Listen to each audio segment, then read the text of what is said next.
begin with my presentation, I would like to share with you some of the information, the background information of myself. And I'm a business professor. I'm teaching human resource management at school at Yong-Seung University in Seoul, Korea. And that means I'm not an expert in the field of education, but I'm a professor who happens to carry out this paradigm shift mission in my own field of study, which is business education. So my presentation is something about my own experience with this changing paradigm of business education called responsible management education for the last 7 or 8 years. So again, I'm very pleased to share with you my experience and what I'm thinking about the learning and educational process for the 21st century, the era, very drastically changing era that we are living in today. Okay, let me begin with my presentation, a little bit about the history of our university, Yong-Seung University. And, and the very photo that I would like to share with you on this PowerPoint slide is from 1965. And these gentlemen in this black and white photo are the university presence from worldwide.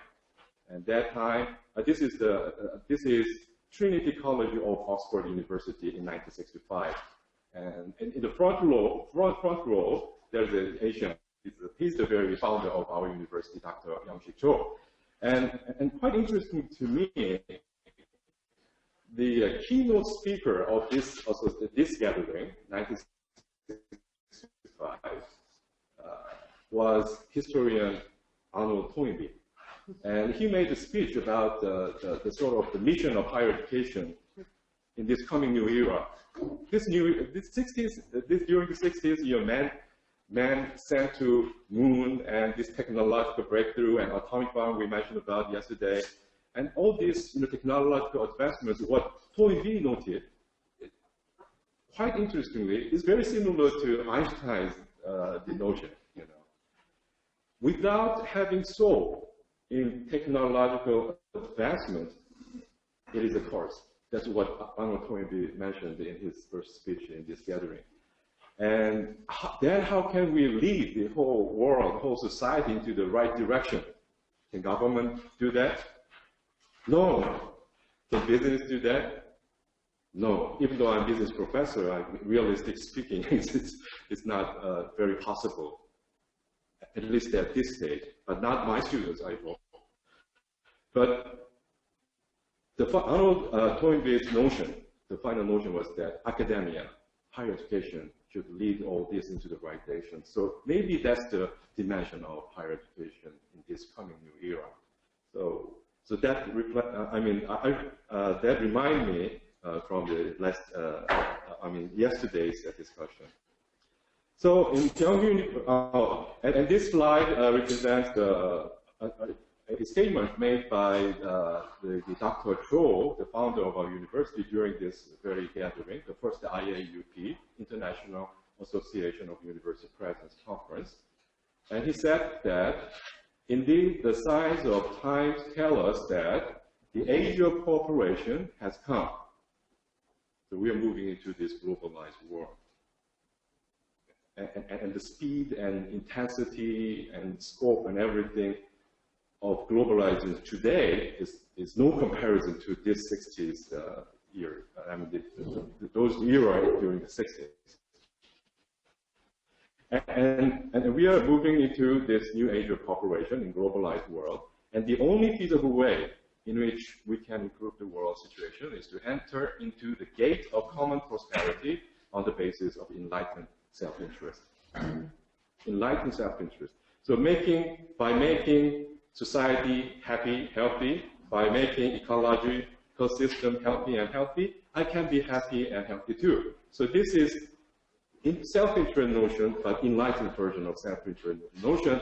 And what he said in this the first gathering of IAUP represents the very founding spirit of Yong-Seung University, and he noted that the academia, the higher education in particular, should pursue academic excellence, technological breakthrough, and technological advancement, and so on.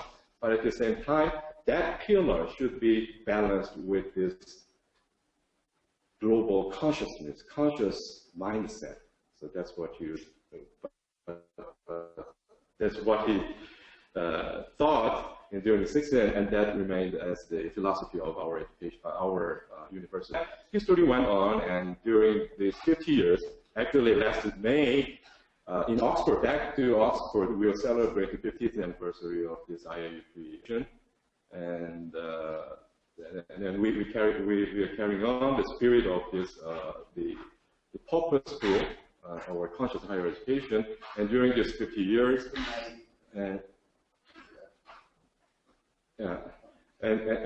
for example, academic impact, UN academic impact was the child of this IAUP.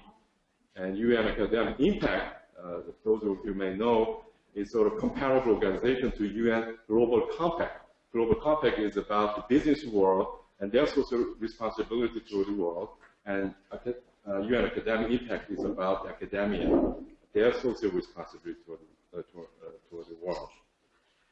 Okay, so that's a little bit of background of my university, and within this university's philosophy, I've been doing my own version of, the new paradigm of business education for the last 7 or 8 years ago. Okay, our session, it is about learning and education process, and I would like to take this framework as my discussion. And by the way, this is the series of themes presented by UNESCO Report on Future Education. And they suggest these 4 pillars of education in order to be effective education. Learning to know, learning to do, learning to be, and learning to live together. And learning to know and learning to do is sort of the traditional, so to speak, paradigm. It's basic of education. Let them be knowledgeable about the skills and so on. But this learning to be and learning to live together is sort of the agenda of education for this coming new era, so to speak. And actually, the first report, UNESCO report on learning to be, was published in the year of 1972. And that 1972 is quite interestingly, that 1972 is the year when Claude Rome's report on limits to growth published, the same 1972. And then after all these years, we start talking about these reports again in this new era. And 1996, another report from the UNESCO, when we are moving into the 21st century, the title of the report, I guess, is learning from within. I think this is continuing discussion of the learning to be, and they're talking about learning to live together. And that makes sense. Only those persons who know to be, being, self, revealing its own self, he or she can live together. He or she can be able to construct a mutual, interdependent community. And that's the sort of the educational agenda we need to touch on these days, I think. So my talk will be based on these two, the third and fourth pillars, which drastically contrast to the earlier 2 pillars, and that's learning to be and learning to live together. So first, learning to be. So in this, interdependent community, and the connectiveness is the norm. We are moving into the year when the interconnectedness is the norm. The first starting point is learning to be. And when it comes to learning to be, I think the very essence of learning to be, understanding learning to be, is the construct of the consciousness. And maybe different versions of definition might be there about consciousness, but I think consciousness, being conscious, requires two dimensions of awareness. And the first question is the question of who we are, the mission, ontological purpose, and so on and so forth. And I think this is very basic for all the remaining stuff. And only those who are conscious about his or her own mission and purpose, they can be conscious about the second dimension, and that is about the impact, justice to the world. Are we making our behavior in the most righteous way? So it's a question of impact and justice. So these two dimensions are interrelated, and it's the very basics of consciousness and toward the path toward the education of learning to be, I guess. Well, being self, I would like to share with you this moment with the Abraham Maslow's work towards psychology of being. And in this great book, he talks about this meaning of self-actualization and being and self, and he lists these characteristics of self-actualization. Well, it may take some time, but let me read this list of the characters of self-actualization, because I think it's a very great questions that we might want to touch upon.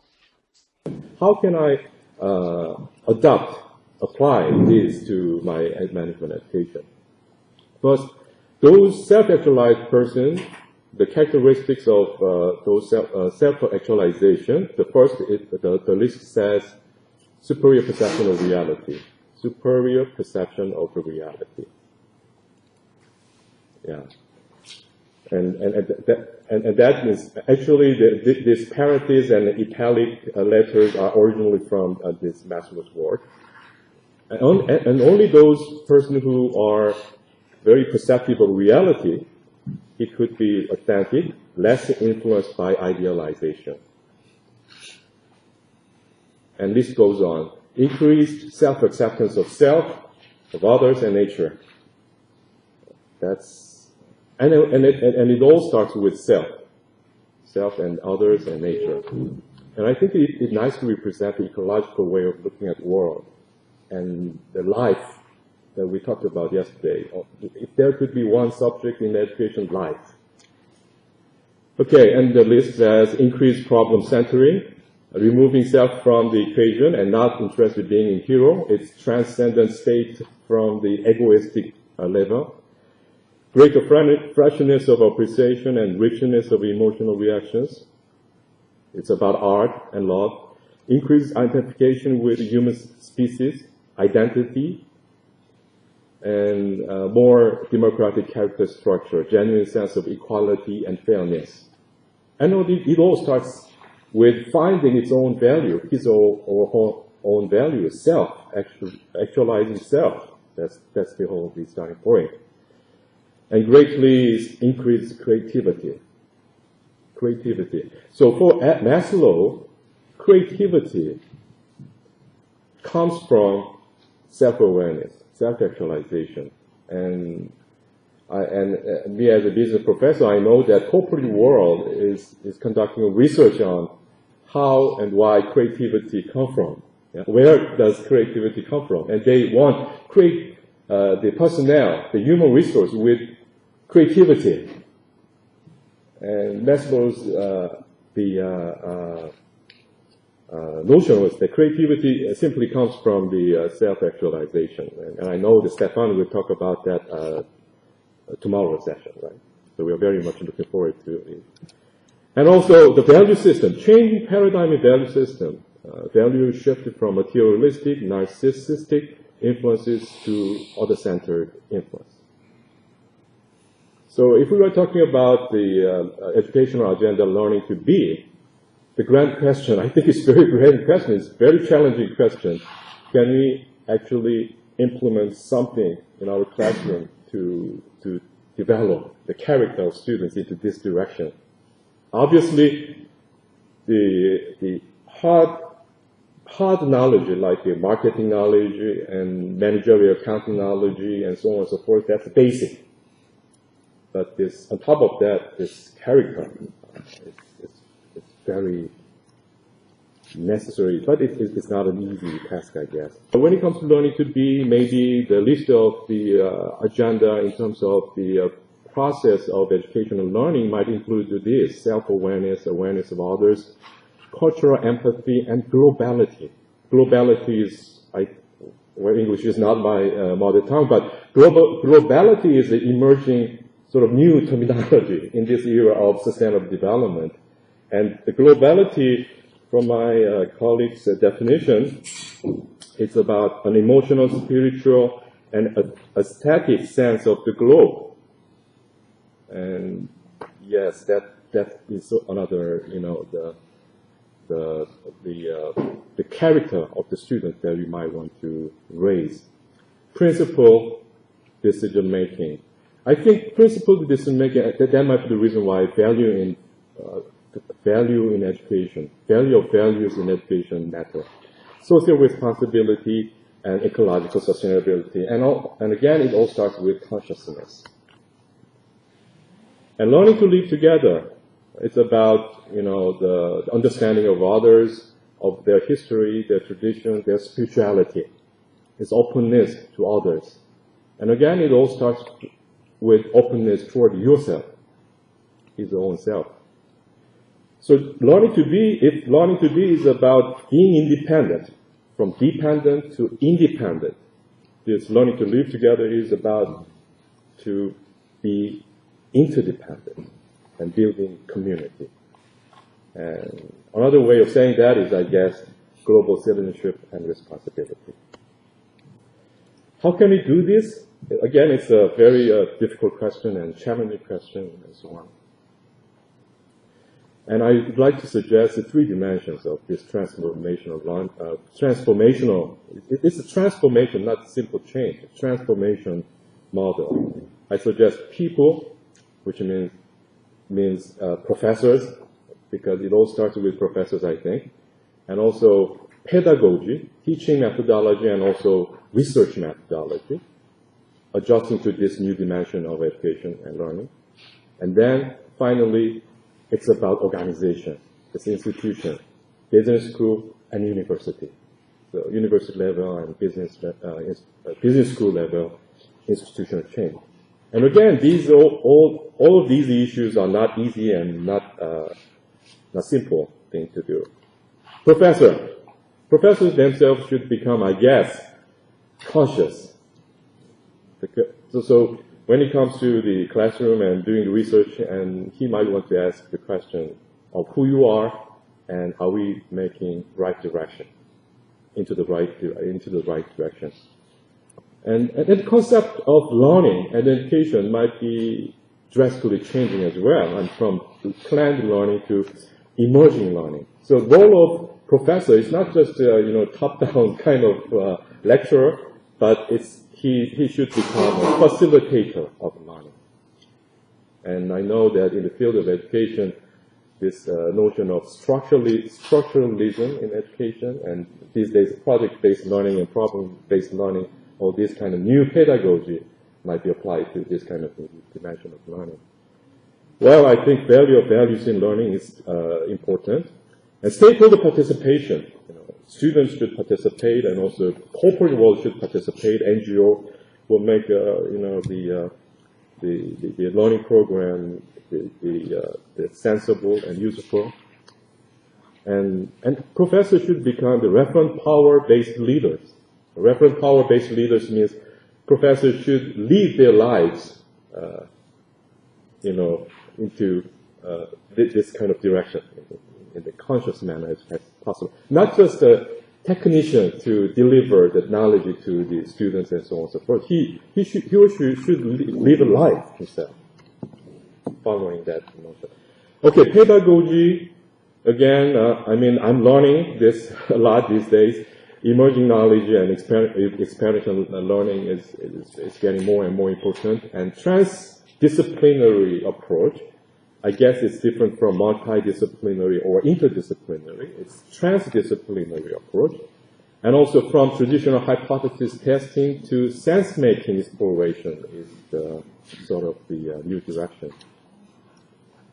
Traditional hypothesis testing.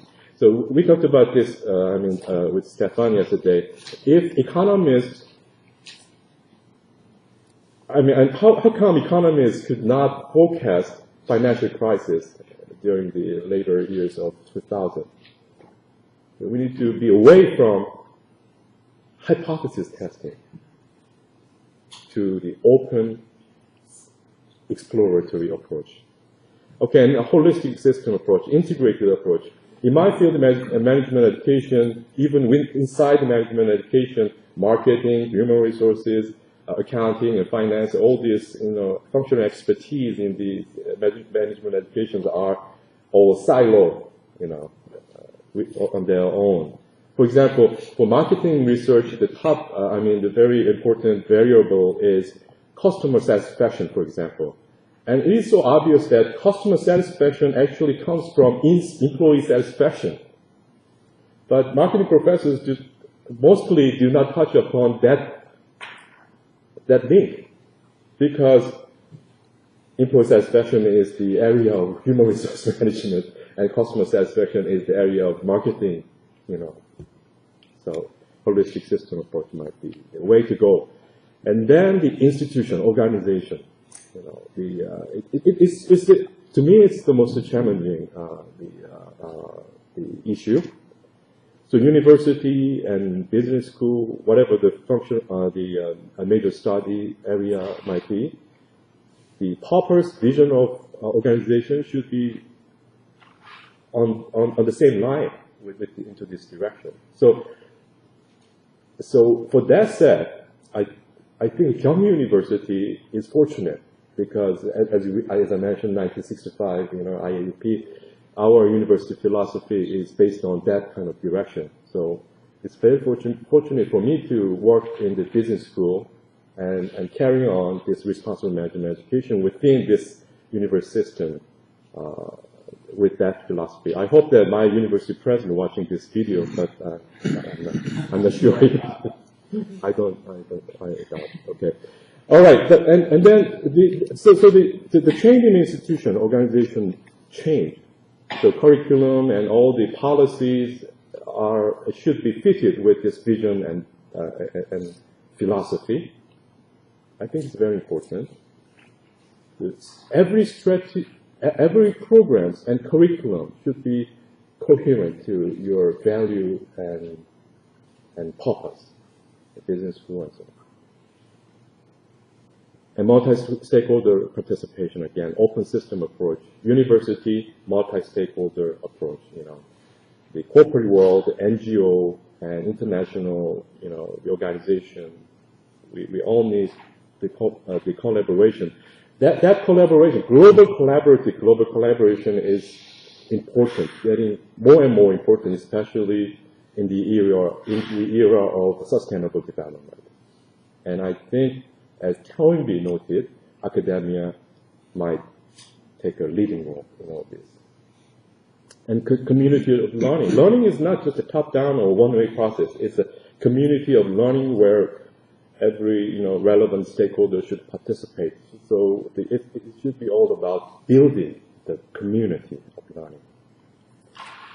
Okay, the Confucius said some 2,500 years ago, what is education and learning? And he said this, and in Chinese and including Korean, traditionally we read from right to left, unlike English from left to right. And some people say that it's related with right brain and left brain. And I heard that Hebrew reads from right to left. So right brain and left. Okay. It's interesting. Anyway, so we read from right to left here. In Korean pronunciation, it says 교학상장. 교 means teaching. 교 means teaching. The first letter means teaching.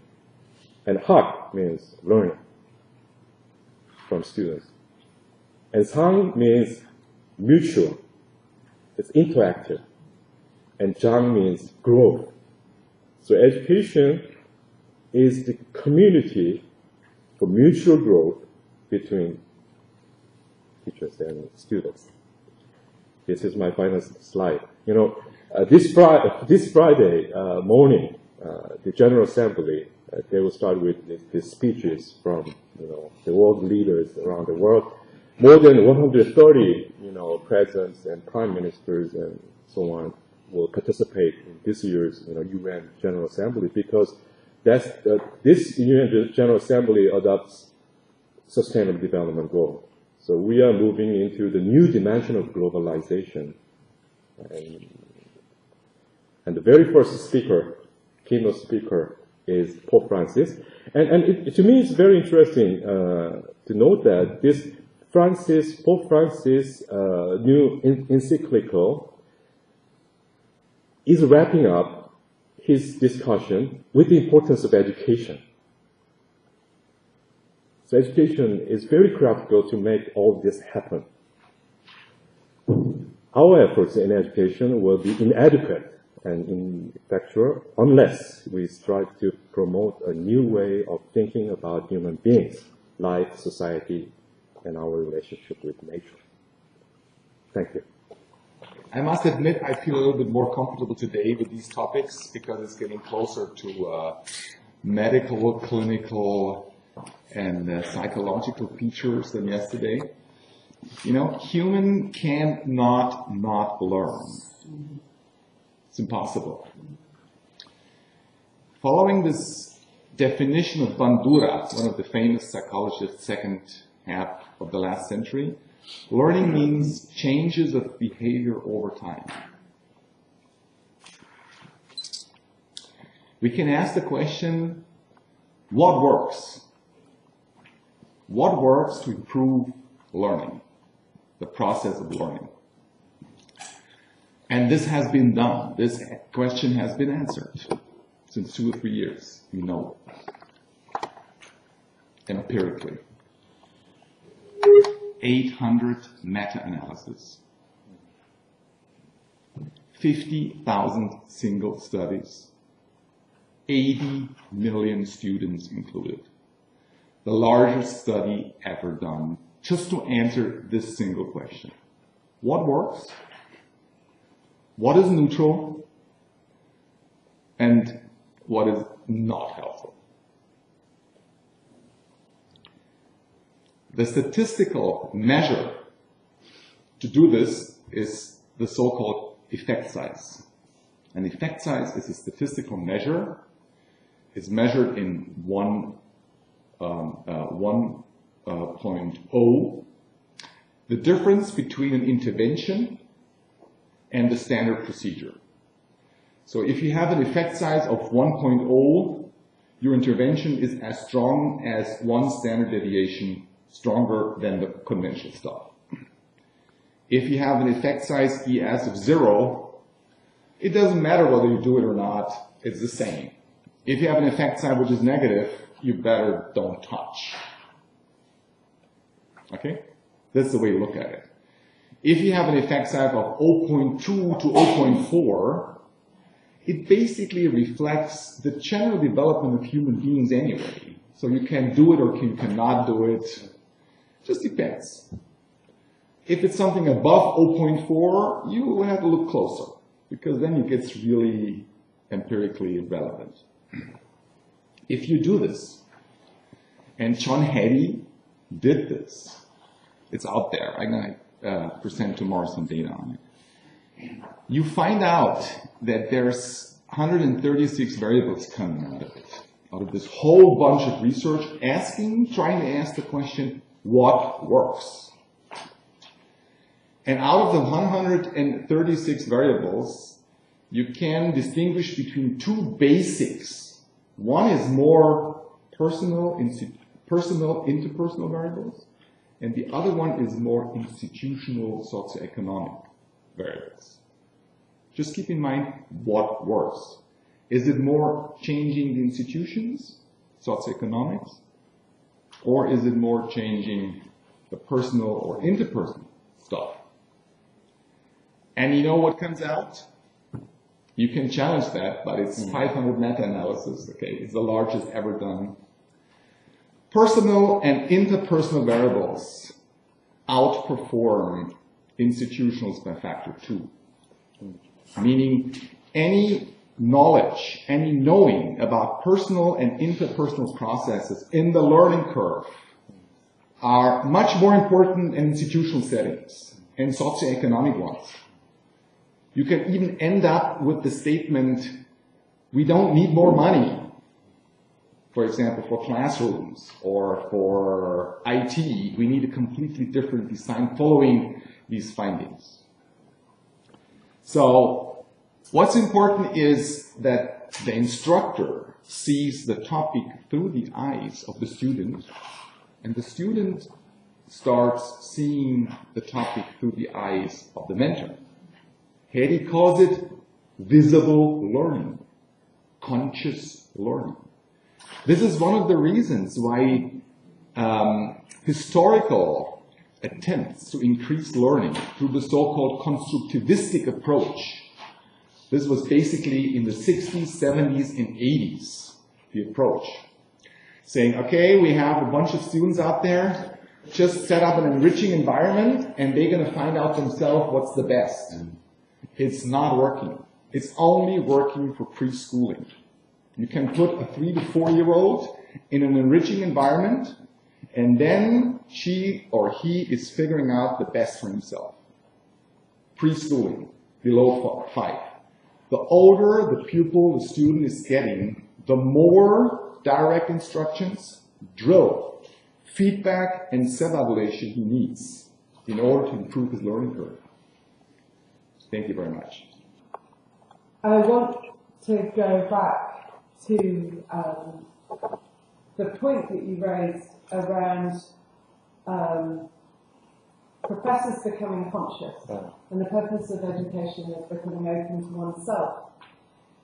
And I want to say that most of the lecturers and researchers and professors that I know who are trying to do that are taking huge risks in the way that universities are currently structured. And that it is actually putting them in the way of harm to do that. Because universities, as they are currently configured, are hostile to openness, vulnerability, self-disclosure, the development of self.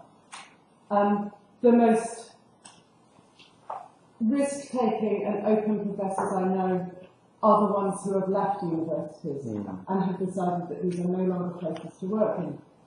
And so what I was thinking about yesterday, and in response to this, was really this question of, are universities and our existing educational institutions the right place to start in thinking about a new paradigm of education, thinking about development of consciousness, because they have become hostile places to the self and to vulnerability, amongst other reasons.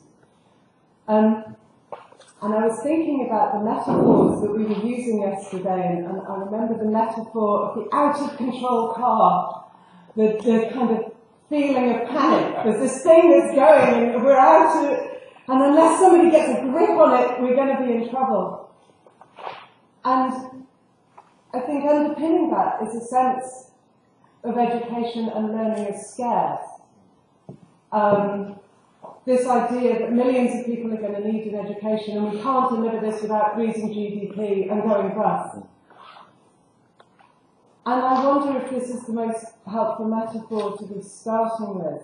After all, the idea of scarcity, of learning as something that can only be done in institutions, I mean, the production of false ideas of scarcity is at the heart of neoliberal economics, which is one of the things we're trying to think our ways out of. So I wonder if we can think ourselves whether that's helpful. as Stefan has just said, learning is a fundamental human practice. It is what we do. We cannot avoid doing it. And so I was thinking about these words, learning and community, and I just thought it's helpful to put back into this conversation the work of community-based and participatory learning thinkers. So people like Ivan Illich, or John Holt, Paulo Freire, Gandhi, Bell Hooks, the schoolboys of Barbiana. And these traditions of education say education institutions are part of the problem. They are mechanisms that encourage people to think that they cannot educate themselves and that the knowledge they have is not worth having. Arguably, these traditions say that education institutions should be seen for what they are, as institutions that serve the needs of the professionals within them, and increasingly today of the corporations who own them. And arguably, the purpose of educational institutions, this perspective would say, is to tell people that they cannot survive without them, and to create an impression of scarcity and a lack which only they can fill. It's not a surprise that Arnold Toynbee, a professional academic, should say that universities should lead the way. We need to remember the positions that people are speaking from. In contrast, the traditions of community and participatory learning say, with some caveats, that it is possible to construct within communities the conditions for people to learn and to educate themselves, to ask questions about how the world is formulated, and to build knowledge and seek out insights about this. Now, there is criticism of this approach. It comes from people like Michael Young, who talk about the impossibility of generating powerful knowledge in these settings. The criticism of community-based learning is, well, where's your trip to the moon? When did you ever get a Large Hadron Collider out of community-based and participatory learning? To which we might respond, do we need a Large Hadron Collider? In the history of humanity, has this sort of approach given us greater peace, security, and well-being? So, I don't have time to talk through all of this in detail. There is a very long, substantial tradition, but I want just to ask ourselves, is the search to create learning communities in our existing institutions starting from the wrong place? Perhaps we should recognise that communities already exist, and they support learning, and they are abundant. So how do we get behind them, rather than seeking to professionalise and replace them? Should we be operating from a mindset of scarcity or a mindset of abundance? And I wonder, yesterday Keri was talking about if life is the goal, should learning be separated from life? And I go back to Aristotelian notions of theory and practice, and his concept of praxis as the constant relationship between being in and reflecting on the world. And skole, the original idea of school, comes from the root of leisure, of reflection. This is a very different mindset from the stressed and anxious striving for control because we don't think we can do it if we leave people to their own devices. And actually, skole relates precisely to Hattie's concept of visible learning. It is precisely about the student seeing through the eyes of the master and the master seeing through the eyes of the student. So, really all I want to say is, when we're thinking about creating learning communities, where should we start? What is our belief in the capacity of communities themselves to learn? And are we starting from the wrong place with our institutions? We need to recognise that all the evidence suggests that our current institutions, when they are universal, increase rather than decrease inequalities. So what is it that we're trying to achieve here, and where are we starting?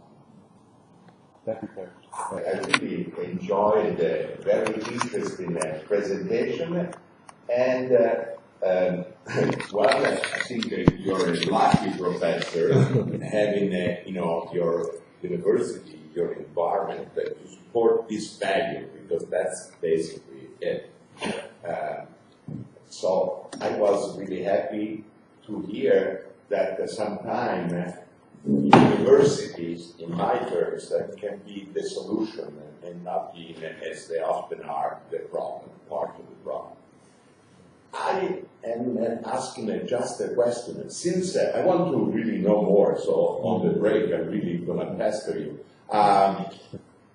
One question here.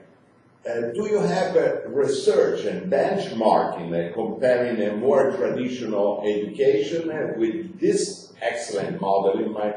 Because I think that is needed to show that this kind of value are not just a utopian, kind of not touching the ground of reality, but actually they have, as there is. So do you have some research on your institution that compare with other institutions? And in that, I would love to have the data. Yes, okay. Next. I appreciated your presentation very much, but I would make a short remark on the phrase that universities are hostile to real learning. I think we should agree. We should agree, because universities as a formal organization, they are oriented toward output, and they are suppressing in some way the learning in the sense of an interpersonal interaction. But if we ask, why is this like this, you find immediately the question of financing and economics. You know, during the last 20 years, universities became an economic unit. So, influenced by the lack of finance in the public sphere, but mainly by the demand of firms. So, you know that firms are more and more demanding a special knowledge for solutions of a defined problem. They are not open. We have tendencies to open research, to open learning and things like this, but the mainstream of the institution of the universities is still down the labor market oriented. And its employability, which is the most important term, for example, the European Union, also prescribed to universities. So the question of real learning, and learning in the sense you outlined this, depends mainly on these financial restraints and the governance in the public sphere and in the private firms.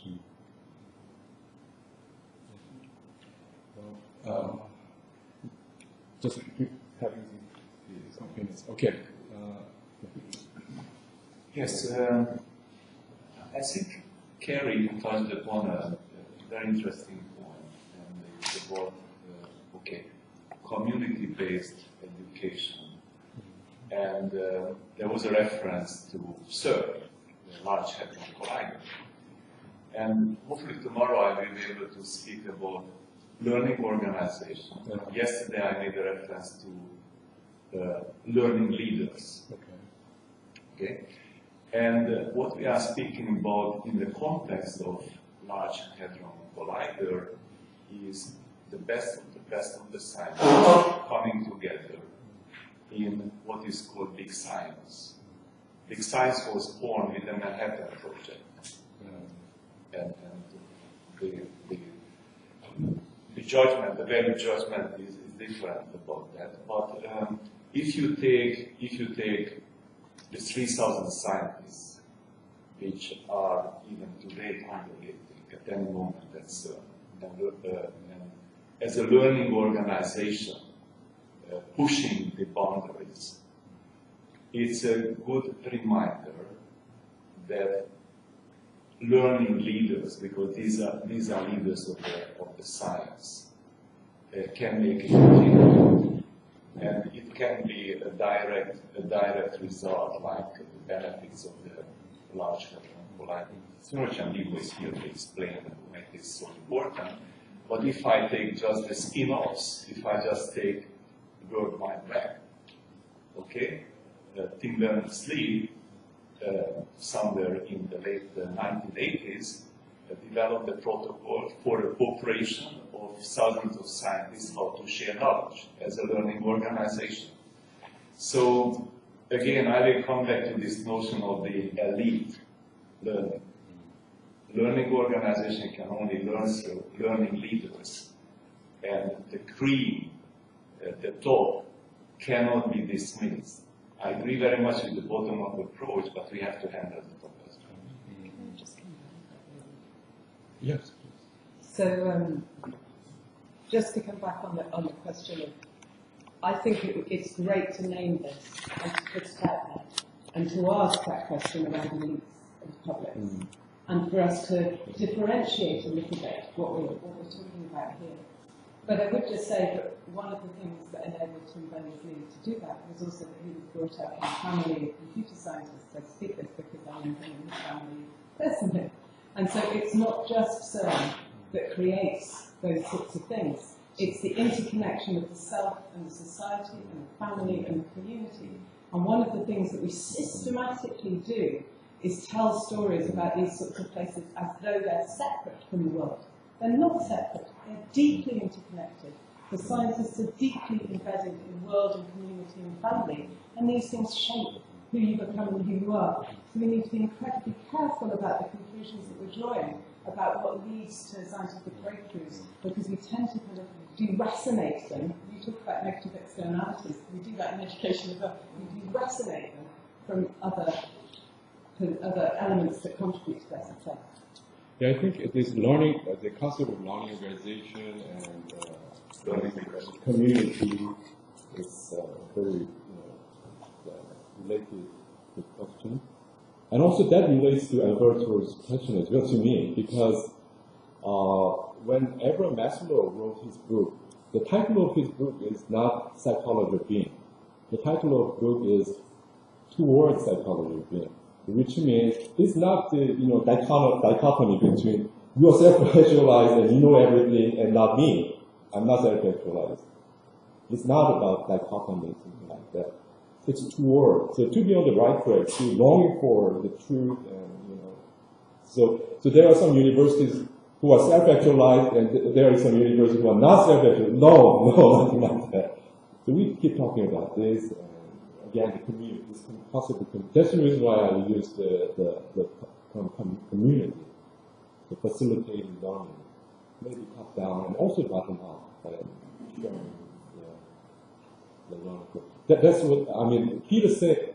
And one interesting point is that when Peter Senge, 1991, he wrote the Fifth Discipline and proposed, at least in the area of management of business, Professor Senge proposed his idea of this learning organization. And that he, as far as I understand, he captured this notion from a businessman in northern European country. I think it's Dr. Scheer. And from this businessman's the concept of leading organization, leading company. And he captured this notion, and it's very, the notion of the ecological, looking at the life system, way of looking at it, and so on. So again, I don't know if I answered your question. So in our university, for example, we try to keep participating in the gathering like this and share our experience, and for example, UN Academic Impact and IAUP and all these organizations and so on, and then we keep sharing our experience, and are we moving into the right direction? So I think what is important is to be on the right track. I think that's another way of understanding the consciousness of this, the toward self-actualization.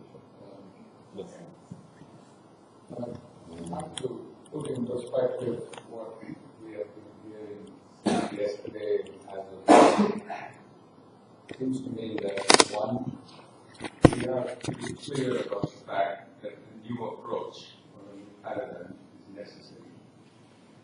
But in terms of the prescriptions that are being offered, it all seems like bandages or marginal incremental changes to a system that is already totally entrenched, hostile, if you wish, or financially motivated, if you wish. It seems to me that perhaps what we should be attempting to do is to leave the existing institutional framework alone, insofar as developing the basic competences that are required to keep society going in whatever direction it's going, but mount a radical insurgency external to the existing framework. Otherwise, I don't see this effort succeeding. I mean, one of the things I wanted to say is I think people are already doing that. I think there are all around the world people setting up very different approaches that are precisely oriented toward creating meaningful interpersonal relations. The critical thing I think we need to fundamentally understand is what is the relationship between that and the formal? What is the relationship between that and the existing institutions? But people are already doing it. We need to support them. We don't need to invent it ourselves from scratch. Yeah. Unfortunately, what has happened though is anticipating quite a few of those. They are marginalized as the cuckoos that flew out of the nest by the establishment. Absolutely. Well, that's it. And when you're operating within a framing by the establishment of what this does, then necessarily it will be, because that's the position that you're looking from. But there are different positions one can speak from. First of all, I wanted to thank you so much. Sometimes I think I'm Mary and some other friends. Just a few comments and a question in the end. The fact that the student learn from the person and not from the content of what he said, I think is key. If you don't change the teacher, you can change the content of what he's saying. The teacher may be teaching and not what he says. I believe this is one of my first belief that you study and your experience confirmed, and I want just to raise that. Knowledge is a having, and we are talking about being. And being is never taught. I mean, there is no mathematics teachers that have been trained to tell stories, to communicate. They have been selected by their ability to know mathematics and know to transfer knowledge, which is another science. So coming back to your comment, I believe education is the problem. It's not part of the solution. And probably, like in this system, I'm questioning whether governments are part of the problem or part of the solution. Military courses, I mean, name all the systems, distribution, production, whatever, as long as we have a system, we have a crystallization of something that kills life and movement. But just food for thought, you said education was hostile, maybe any system is hostile. And I've been doing business for a decade in multinational, I can tell you, they can be very hostile to change in movements.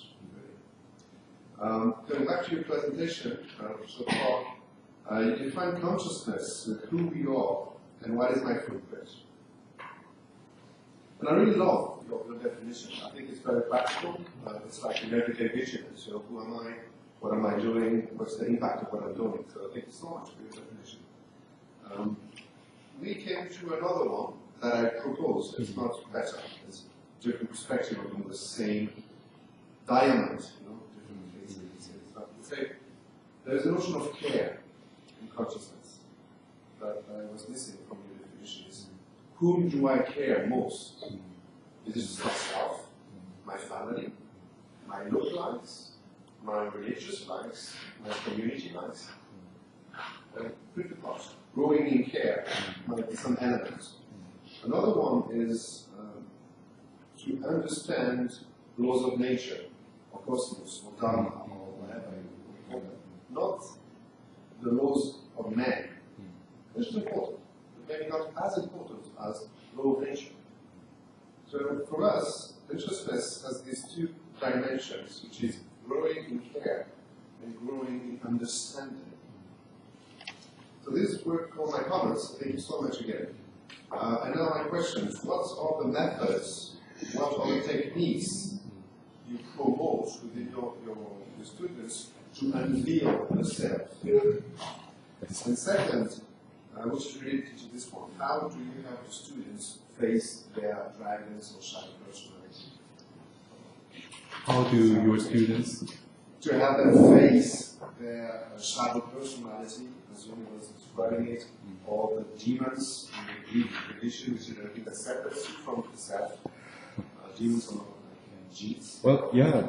How do you help those students? How to do that? I mean, how to do that? It's diamond, but how to do that? That's your question. Yes. Yeah. That's what I am asking you to. I'm trying this and that and so on. But I want thank you for your the comments adding this two additional way of looking at this diamond and carrying and cosmic the cosmic nature, understanding the cosmic law. That's that's beautiful. Yeah, I think the how to do question is of course it's a challenging question. And again, I mean, back to Maslow, it's not 100% done always. I mean, it's never. It's like a journey toward the journey. Staying on the journey itself might matter. I think. One of the, if I can share this experience with you, one of the practice or the assignment to my students, from students' perspective, is I let them write journal. I call it reflective journal. So every weekend they need to submit journal. This is different from the writing report on this subject and this subject. They write just in a journal, and what do they learn, and what do they think about the class, and from the various activities, what do they think. And every weekend they need to post it on the internet. And this weekend, because I'm in Dubrovnik, I couldn't look at those journal yet, but every weekend I read through the journal and I give them comments. And I think the reason I'm doing this is this reflectiveness, reflecting upon what you did, what you learned, and what you think, helps students with staying conscious. And to me, from my humble experience for the last 5 years, this reflective journal, was one of the most memorable and effective tool way of staying on this. There may be many different ways of doing this, and you can share that with me. If I may make a comment on that large study that you were referring to. Yeah, again, I accept findings. Everything is based on personalism, interpersonal aspects of learning. But the elephant in the room is individual differences.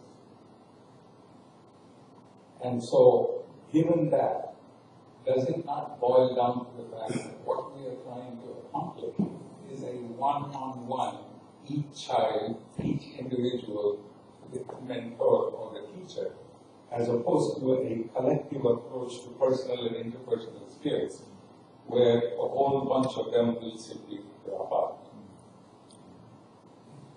I was actually interested in what you said, that we all can't but learn. We're learning all the time.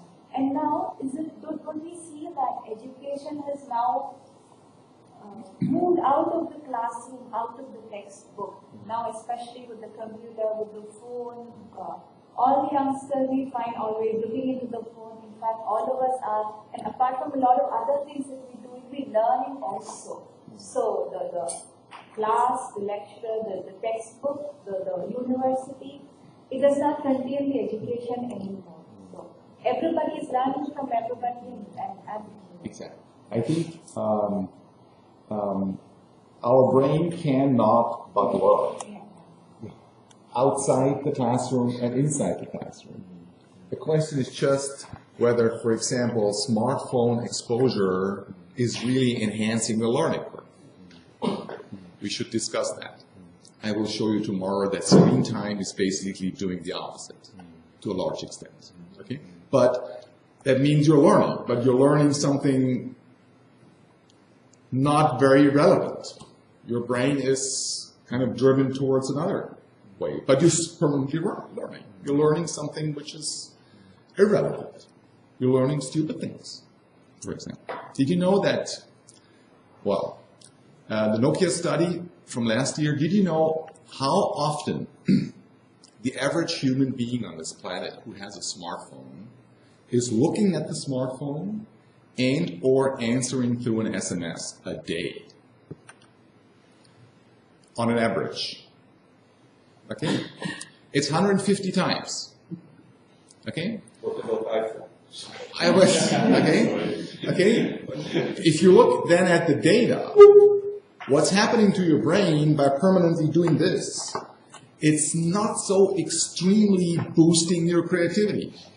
But you're learning something. You're learning something. The question is just whether this is really relevant for your life. Precisely, so I completely agree. This is the thing that we need to recognize. Learning is something that we do. The question is, what is valuable learning, and also what don't we learn just on our own? Yeah. So what we know when we look at what happens in informal learning is what we don't learn is often critique and critical thinking. That doesn't tend to happen just naturally. That tends to be something that requires some sort of external input. Mathematical learning is also something that tends to involve or require some sort of input. And so when we're thinking about recognizing that learning is abundant, this is a default thing, this is what we do as humans. The question has to be, well, when is it useful? To provide what sort of support and what sort of structure, and what are the best mechanisms for doing that? So you have things like Siddhartha Mitra's approach, which is self-organized learning environments, which is experimenting with the kind of minimal level of input one might need, and it's bringing in mentors, so the interpersonal person who sits behind it, in a social setting with internet. This may or may not be a good thing, but the critical issue is to start from an assumption of abundance of a learning orientation in humans, and then say what sorts of structures and practices are needed to enhance that, rather than starting from the assumption, unless we increase the number of university places worldwide, we're all going to have a handcuff, which is where the discussion often starts. And if I may answer, I don't want to overstress this findings, but if we talk about education here at the labs or at any other place, and we neglect empirical findings of that scale, I think we're not doing a good job. Okay, but we have to recognize that the Hattie data is problematic in many ways. As always, every empirical finding is complicated. Exactly. It's always easier to make philosophical statements, right? But if you have data on 500 meta-analysis, okay, you have to basically challenge that. And if you start challenging that, you find out that we have to look on what's happening in the brain of the teacher, and we have to look on what's happening in the brain of the student. We have to look on the interpersonal process between the teacher or the mentor and the student, and not so much about the institutional setting. To give you just two examples, the gender gap is not so relevant than the interpersonal difference within boys and within girls. Okay?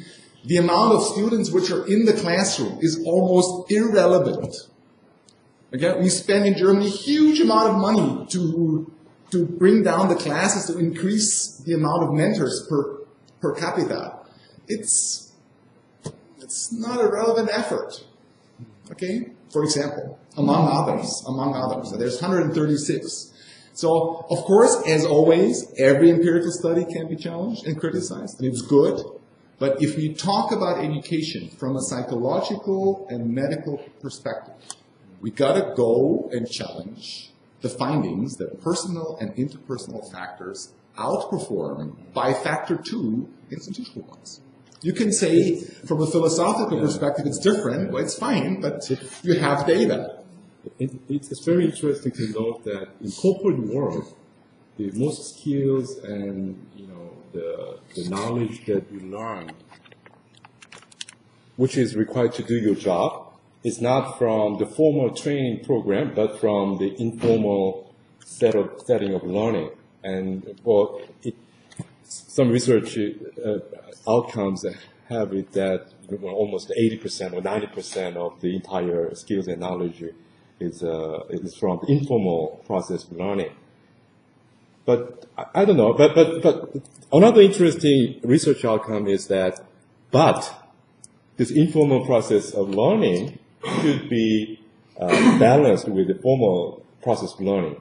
For example, unless you have some strategically driven or the rationally designed, at least the system of formal the learning process, this informal learning process will not be that effective. No, that kind of the research outcomes is out there as well, and maybe that is somewhat related with the elite version of learning process or not. Before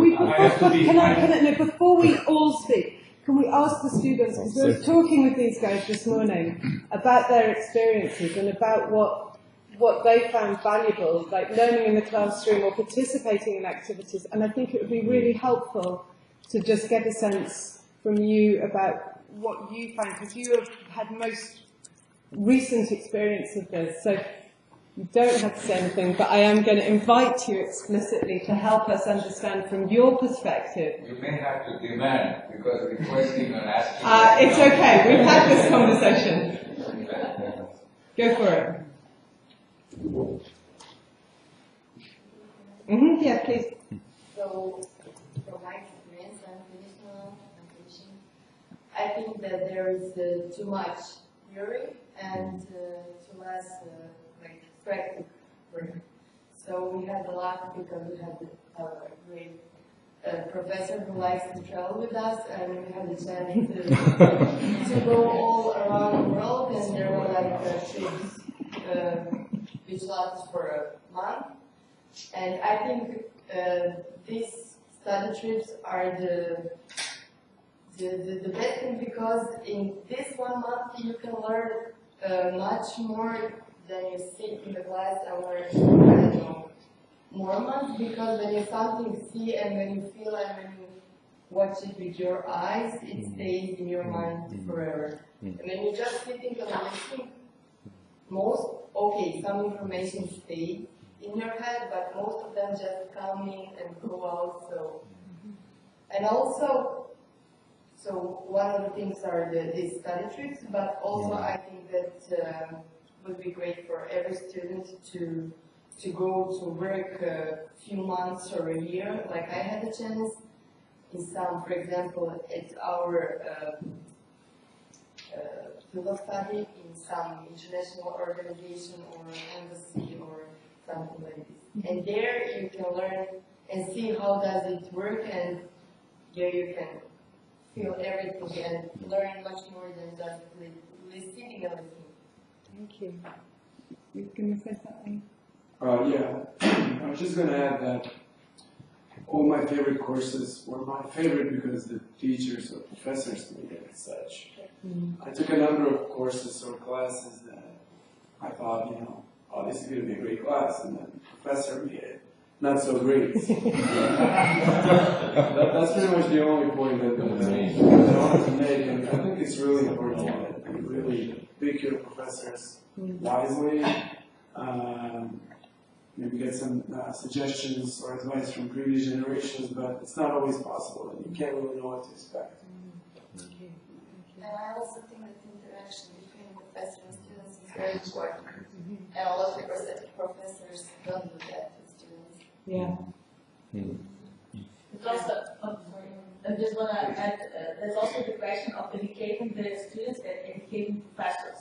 Whether the professors are down to earth and they know what they are talking about, or is it just a theory. It's much more interesting to communicate with the professor who was really involved in, for example, in business, and can add something what is really happening inside that. So it gives you more challenges and also more motivation to learn that, and you're, as a student, you're more prepared to go out, to graduate, and to face the reality, than just to listen to theory and then go outside being absolutely not prepared for what you will face in real life. You heard, I guess you heard the expression, those who cannot and have not done teach. Yeah, there's a whole separate conversation there about different sorts of expertise. We also had the conversation about the mathematician who has no capacity to teach. So these things need treating carefully. But this question about the relationship between living and learning and how we balance that. I remember we were talking this morning about that need to balance, weren't we? Yeah, I think in the Netherlands in the Netherlands they have study courses that you work for a certain amount of days in the week, and the rest you go to university. So you have the opportunity to put that things that you learn about in school into practice at certain workplaces. But I find when the courses I like are the courses that the professors themselves are the most enthusiastic about. You can see that they love what they're talking about. You can see that they really want you to know the stuff that they know.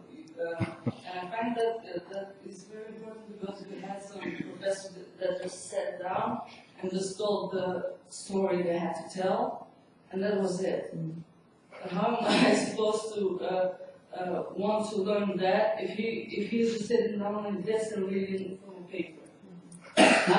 He can better give me that paper so I can read it myself. And tell me more about his experience in the workplace. We had a professor that was an ambassador in Slovenia. And he was one of the best professors because he talked about when I went to this conference, in my experience, we did this.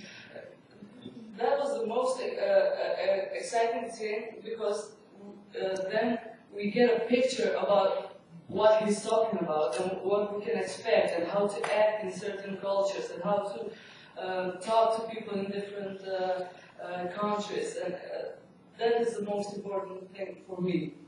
Thank you. I think this is a wonderful... Keri, can I yeah.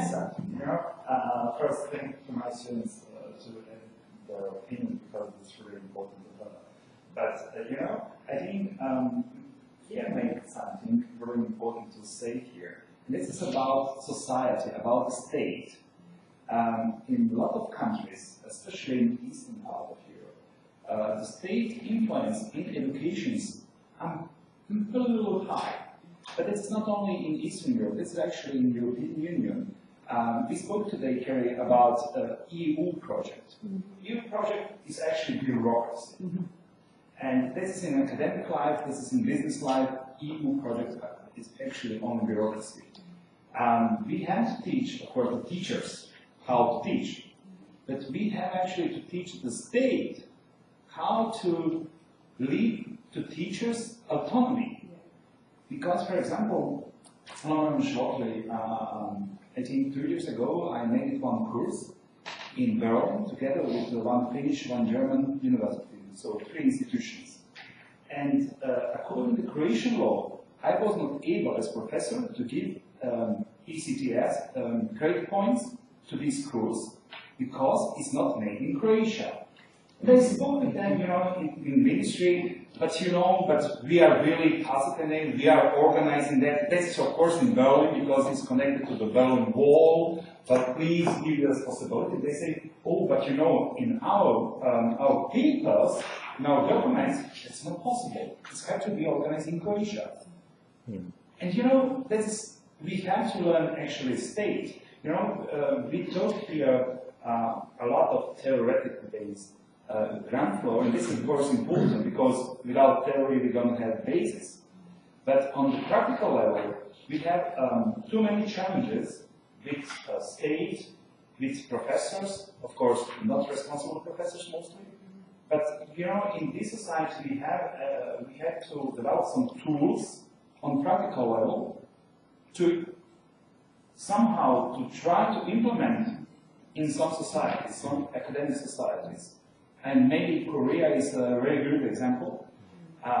Croatia can be a very good example because we are a small country. Croatia is only 4.5 million. It's really easy to implement something. But as I mentioned already, the state hand is really strong, and it's not easy to do something without support of administration and bureaucracy. Yes. Three brief comments. First, I believe that learning really depends a lot on the teacher. You all have heard of Mr. Parma, I'm sure you have met him. I met him. And he was a fantastic teacher when he taught the first courses in the university, and he wrote some beautiful books, like you know, the Feynman Lectures of Physics. When Feynman left the professorship at that time, nobody else had the same personality, style, which was able to convince the students really to be motivated. That's important. I saw him do that in a meeting in Rio de Janeiro. Fantastic.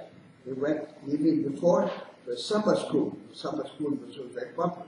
So he got one of those drums, got a shirt like the guy that was playing the drum.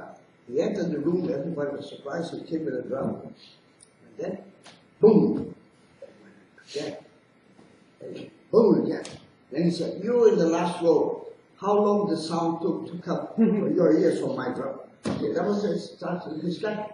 Fantastic. Everybody was enthusiastic. So, speaking of fun, anyway, it was very personal. But another example, in Brazil today, the best school in the country is in the poorest state of Brazil, Piauí, and in the city of that state. They went to investigate. How come the kids from this school are excellent mathematics and physics and all that? They found that the director of the school was an excellent teacher. And then he chose good teachers. He chose good teachers. So this school, in a small place in Brazil, got the first 2 medals in mathematics in the international competition. It depends on good teaching. That's the second. Final point. You mentioned Dr. Cho. And I want to remind all of you, Dr. Cho was the president of Keri University. He was one of the founders, I know. But his main purpose was education for peace. Because he was a Korean, born in North Korea, but he lived in South Korea. And all of his life, from what I remember, he was trying to bring the two sides together. So he said, education for peace is a major goal. I remember he had a commission. I was part of the commission, so I remember his enthusiasm for that. But he said, we have to teach for peace. I said, well, side. Thank you. Well, we have only 5 minutes left, and Professor Holdo's point is not been raised, discussed yet. But, yeah. We spoke about the many projects which are underway in different places all over the world. I fully agree. I would just give an example. When in the 70s, all over Europe, many new universities have been created. There was the idea to have a small group and interact not only bilateral, but with the group as a whole. And since about 10 years, these smaller rooms, up to 30 people, have been replaced by 60 or 80 places. And you have still, like in former time, the big lecture, introductory lecture, a revival of this. So the student is far away now again against these reform proposals, and only very able teachers can manage 800 people at once. We have people they can excellently teach with such an audience, but the majority of professors, they are not able by their knowledge and their personality to have such an audience. So this is a reversal of a reform program which was underway in the 70s.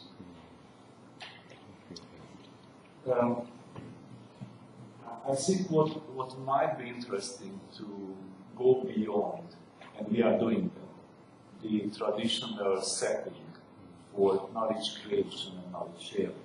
Okay? Because the definition of the word academy would justify that like jumping over the normal boundaries. So for me, a couple of questions, and not for this morning necessary for the next 3 minutes.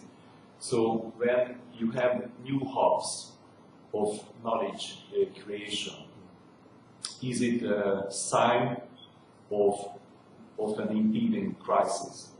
For me it is. So the reason that there is a revival of the academy is not just because of the amazing performance of the president, Ivo and Keri, but there is an impending crisis. And a new hub, and it's an elite hub. I don't think elite is the right word, but it's people who are on the top and who have a certain insight are trying to find a way out. So we are here discussing education, not because we would like to compete with the many conferences on education, but we are trying to see how these new informal hubs might be relevant. But for me, it's a tough reminder. Normally, these races were not won by those hubs who tried to practically preempt the crisis. It was lost. Okay? So the reason why in the late 1950s, early 1960s, these informal hubs emerged because there was an impending crisis. And the Cuban Missile Crisis showed that all of those informal hubs were not able to prevent the crisis. Okay? Or if I go back to earlier times again. So the question is how to make the best of new knowledge-sharing hubs. Knowledge-sharing hubs, knowledge creation and knowledge-sharing hubs are probably the next layer. And how to turn knowledge creation and knowledge sharing into action, because it's clear from the comments that the students and developers like action, okay? So they don't want to sit idle, okay? International Panel on Climate Change. And I'm coming back to the notion that there are 1,000 scientists coming together, not the 3,000 scientists in CERN, and they are trying to alert us. And in itself, it's a problem that we should listen to that, and we should somehow make sense of that. Okay, thank you for your comment. And it's, I think, as you said, I mean, this might be the question to be answered for the remaining sessions and for the next 2 days. Yes. Keri, you have a few comments?